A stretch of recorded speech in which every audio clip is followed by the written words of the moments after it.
Acte après acte, le mouvement des Gilets jaunes a imposé dans l'actualité et le débat public un sujet fondamental, celui de la violence policière. Auparavant associé aux banlieues, on se pose désormais la question de sa légitimité, de ses conséquences et des traces qu'elle laisse également. Je suis Fan Montet. Avec Clément Coucoureux et Nolwenn Thivaud, nous vous proposons une série de 4 épisodes pour questionner les différences de traitement d'un même sujet et de voir comment un cinéaste, une journaliste et un photoreporter s'en emparent. À la base de ce questionnement, il y a un film, Un peuple, réalisé par Emmanuel Gras, qui sortira le 23 février au cinéma. Dans ce deuxième épisode, nous sommes allés à la rencontre du photojournaliste Nauman Kadoré, qui couvre depuis longtemps les mouvements sociaux et dénonce depuis de nombreuses années les violences policières ayant cours dans les banlieues. Il a vu avec surprise et intérêt naître le mouvement des Gilets jaunes avant de couvrir à Paris la plupart de leurs manifestations, appareil photo en main.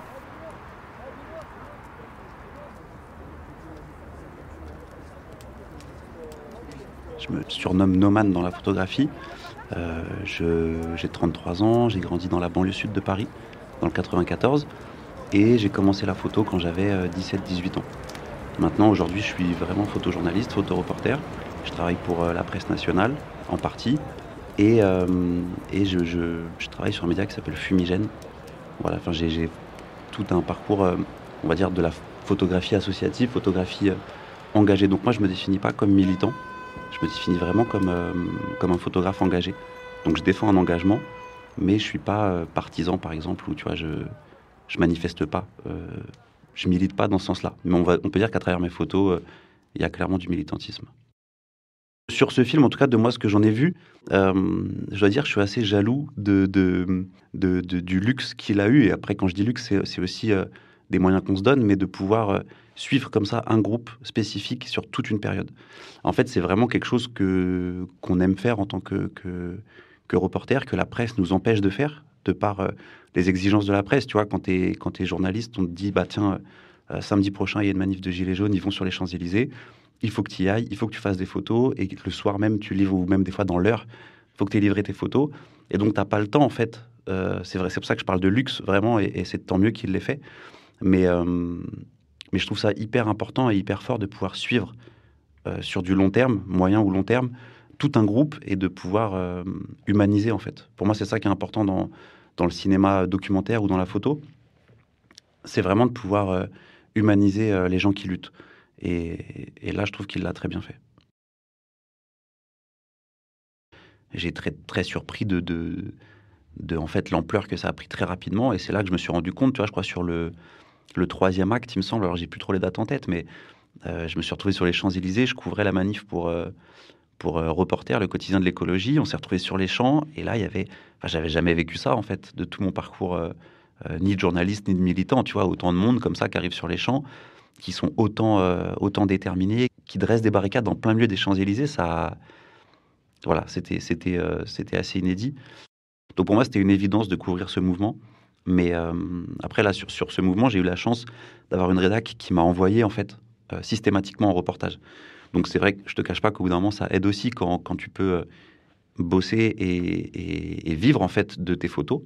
Parce qu'il y a quand même des fois, quand tu es photographe indépendant, quand tu es journaliste indépendant, un truc qui est assez difficile, c'est que tu donnes énormément de ton temps et de l'énergie dans des conditions pas faciles, parce qu'on le voit bien, les manifs de Gilets jaunes, c'était... Enfin voilà, on s'en est pris plein la gueule, hein, on s'en est pris autant que les manifestantes et que les manifestants. Et qu'en plus, toi, tu rentres chez toi, t'es essoré, t'as le moral un peu miné, et qu'en plus, derrière, t'as la question de la survie financière qui rentre en compte, c'est difficile. On demande quoi? On demande la justice. C'est tout.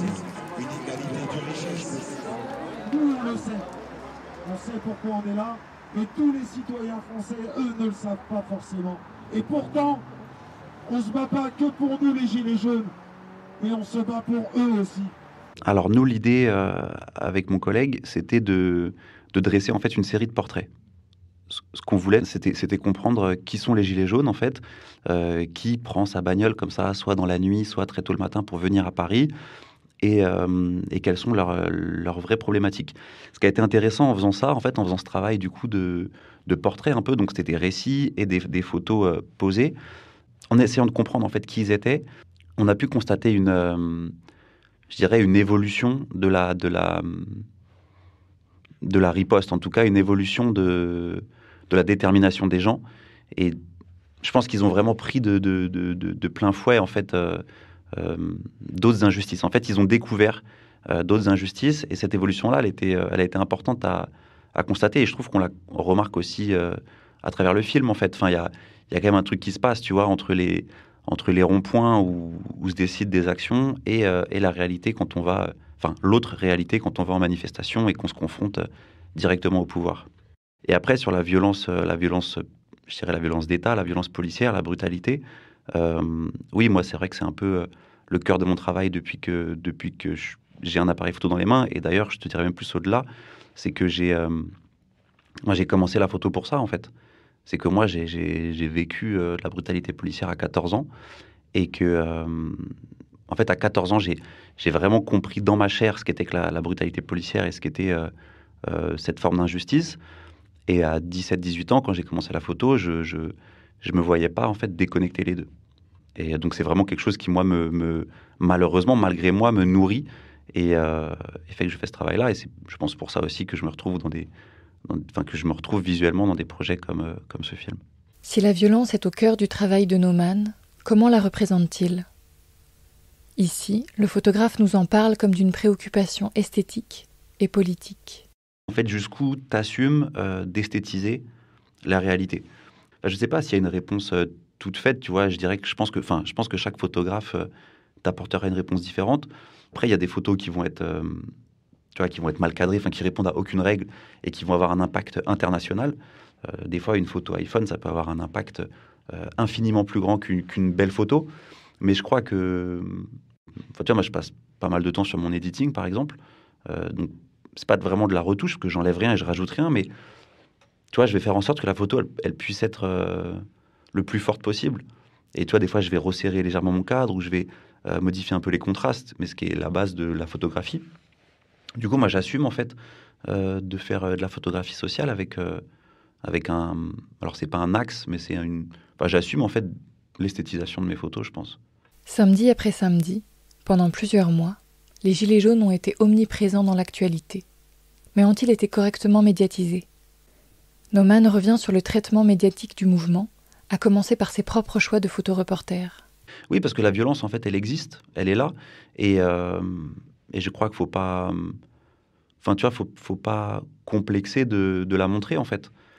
On me reproche à moi ou à d'autres, tu vois, mais d'esthétiser la violence et du coup de participer, en fait, à un peu radicaliser les gens. Mais en fait, la violence, c'est pas ma photo de 2 agents de la Brave qui défoncent quelqu'un au sol qui est violente. Ce qui est violent, c'est le fait que 2 agents de la Brave tabassent quelqu'un au sol. Donc après, si moi je fais une photo qui répond au code de la photo et qu'elle n'est pas floue, qu'elle est lisible, qu'on comprend bien ce qui se passe, c'est pas moi qui suis violent. Moi, juste, je te montre une réalité et je te le montre de la meilleure manière possible. Sur une manifestation, je fais évidemment plus de photos que ce que je montre, surtout sur des scènes, tu vois, comme la scène de l'Arc de Triomphe, par exemple, qui sont des scènes extrêmement violentes où, en fait, on est noyé dans les gaz. Donc, pour que tu comprennes bien, moi, j'ai un casque, des lunettes de protection, un masque à gaz. Et en fait, cet attirail-là fait qu'au bout d'un moment, je peux même plus vraiment approcher mon appareil photo de mes yeux, parce qu'en fait, il y a de la buée dans le casque. Donc, au bout d'un moment, je shoote pas à l'aveugle, mais c'est plus compliqué que si je fais un shooting dans une rue en plein soleil, tu vois. Voilà, c'est sûr qu'on fait des choix. Après, moi, par exemple, je fais le choix, mais ça à travers mon travail, que ça soit pour les Gilets jaunes ou pour d'autres mouvements, je fais le choix, par exemple, de ne jamais donner de la visibilité à l'extrême droite. Et c'est quelque chose que j'ai vécu vraiment dans le mouvement des Gilets jaunes. Moi, il y a un truc que j'aime bien faire après une manif, peu importe la manif, c'est quand je rentre chez moi et que je bosse mes photos, je regarde BFM en même temps. Et en fait, à chaque fois, si tu veux, alors je le sais aujourd'hui, tu vois, je suis plus surpris, mais quand tu vois le décalage, en fait, tu te passes toute la journée sur le terrain, tu rentres chez toi, t'allumes la télé, et t'as face à toi 3 ou 4 personnes qui n'ont pas mis les pieds sur le terrain depuis 15 ans et qui vont te décortiquer politiquement un mouvement social alors que ils le regardent, je sais pas depuis quel angle ils le regardent, tu vois, mais le décalage, il est dingue. Et donc, au bout d'un moment, si tu veux, t'accumules, tu rajoutes une colère sur une autre colère. Et donc le traitement médiatique du mouvement des Gilets jaunes, mais je dirais de l'ensemble des mouvements sociaux en France, il est en complète déconnexion avec la réalité.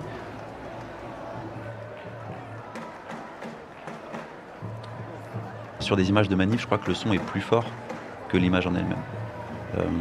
Moi, je sais que quand j'entends ça m'arrive de regarder des vidéos où il y a des scènes d'affrontement et tout ça, ok, je connais par cœur, mais c'est parfois les sons en fait qui reviennent. Et tu vois, quand on parle avec justement, je parlais tout à l'heure du groupe qu'on essayait de faire avec des journalistes, avec des photographes et tout ça, et au bout d'un moment de travail ensemble, on a commencé à aborder la question des traumatismes à la suite des manifs, et la question du son et du bruit, elle revient énormément. C'est les sons des grenades, hein. Enfin les sons des grenades ou du LBD. En fait, si tu veux, avec le temps, tu commences à t'identifier en fait.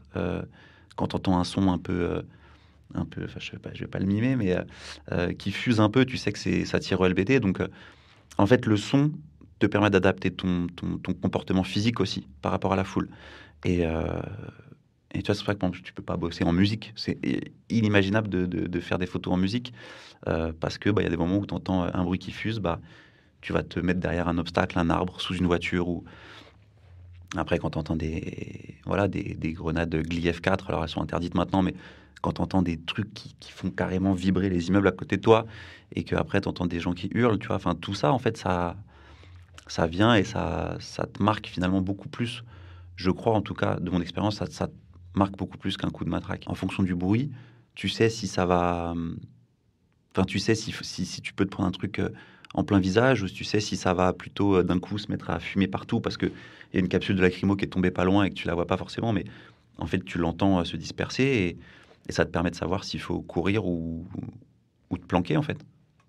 Pour finir, Nauman décrit l'une de ses photos les plus célèbres. Une voiture des forces de l'ordre prenant feu.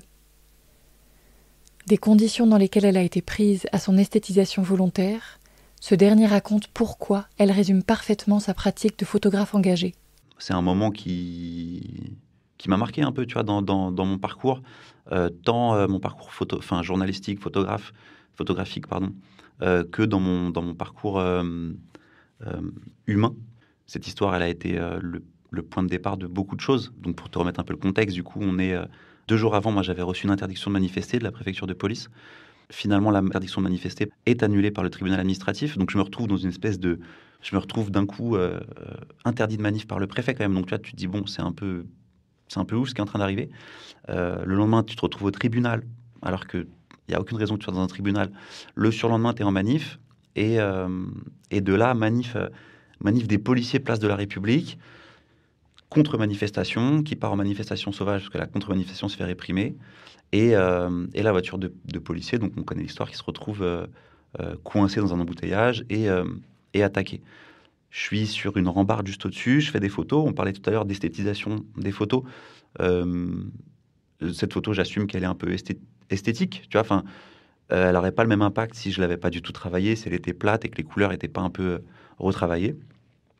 Et ce qui a été assez marquant sur cette séquence, c'est que, en fait, pendant toute la séquence, donc quand la voiture se retrouve coincée, jusqu'à ce qu'elle soit complètement carbonisée, à quelques dizaines de mètres derrière nous, tu as, je sais pas, peut-être pas des centaines, mais en tout cas, il y a plusieurs unités de CRS qui sont là. Ils sont plus nombreux que les gens qui sont dans la manifestation spontanée. Ça veut dire qu'ils sont en capacité d'intervenir, mais qu'ils n'interviennent pas. Et ça, personne n'en a parlé, personne ne l'a montré. Et donc, tu as plein de CRS qui sont derrière nous. Je fais des images. Au moment où il n'y a plus personne, il ne reste plus qu'une quinzaine de journalistes, d'un coup, il y a plein de gaz lacrymogènes qui nous arrivent dessus, autour de la voiture, et on se prend une charge hyper violente. C'est-à-dire que d'un coup, tu as plein de CRS qui arrivent en courant. Nous, par réflexe, on lève nos appareils photo, on reste les mains en l'air à côté. On comprend qu'il faut courir, en fait. Et donc là, on quitte la zone en courant vraiment rapidement. Et tu vois, tout ça pose question. Pourquoi je ne vais pas dire qu'ils ont laissé faire, mais en tout cas, ils auraient pu intervenir. La situation, elle monte, et quelques heures après, il y a plusieurs personnes qui se font interpeller de manière complètement arbitraire et aléatoire, qui sont placées en détention.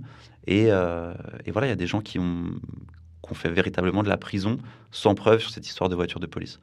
Donc, cette photo, elle est assez importante pour moi. Le soir même, tout de suite, j'ai appelé mon avocat qui m'a dit poste la photo, explique que tu étais là et attends pas de recevoir une autre interdiction de manif, parce que du coup, on est dans un truc un peu de paranoïa par rapport à ça aussi.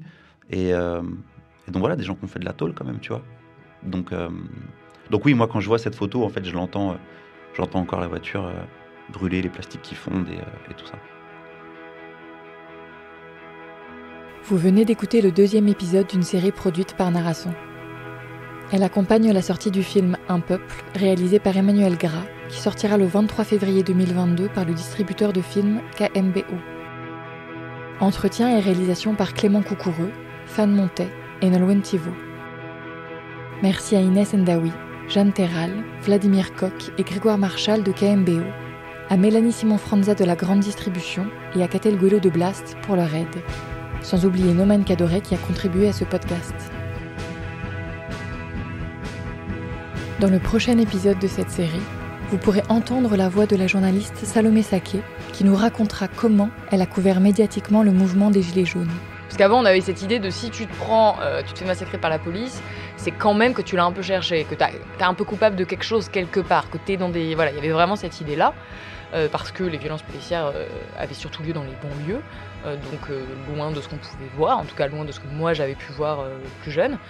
Et là, d'un coup, ça devenait dans l'espace public sur les Champs-Élysées contre des manifestants lambda, en fait, qui n'ont absolument rien fait, qui ne sont absolument impliqués, qui ne sont pas impliqués dans la moindre violence.